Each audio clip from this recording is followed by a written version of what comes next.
மாத காலத்தில் நம்முடைய தமிழகத்தின் முதலமைச்சராக மரியாதைக்குரிய அண்ணன் ஸ்டாலின் அவர்கள் வருவார்கள். எந்த நேரம் ஸ்டாலினுக்கு கோபம் வருதோ அந்த நேரம் ஆட்சி முடியும். நடந்து முடிந்த சட்டமன்ற தேர்தலில் வெற்றி பெற்ற தமிழக வெற்றிக் கழகம் தனிப்பெரும்பான்மை கிடைக்காததால் காங்கிரஸ், விசிக, கம்யூனிஸ்ட் கட்சிகளின் ஆதரவுடன் கூட்டணி ஆட்சி அமைத்துள்ளது.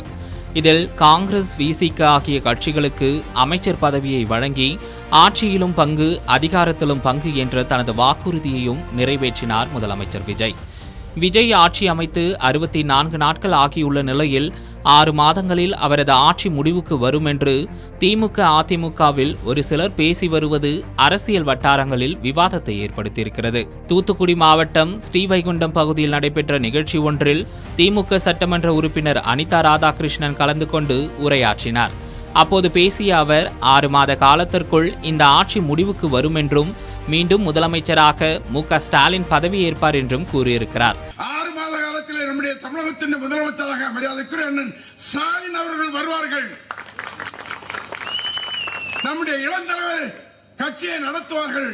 அது மட்டுமல்லாமல் திமுகவின் நாடாளுமன்ற உறுப்பினர் திருச்சி சிவா டெல்லியில் அமைச்சராக அமருவார் என்றும் தெரிவித்திருக்கிறார். நம்முடைய பாராளுமன்ற உறுப்பினர் அண்ணன் திருச்சி சிவா போன்றவர்கள் எல்லாம் டெல்லியிலே அமைச்சர்களாக அமர்வார்கள்.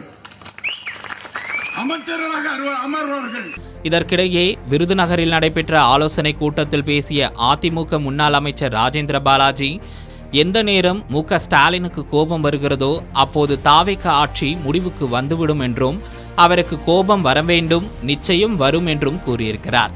எந்த நேரம் ஸ்டாலினுக்கு கோபம் வருதோ அந்த நேரம் ஆட்சி முடியும். அவருக்கு கோபம் வரும்.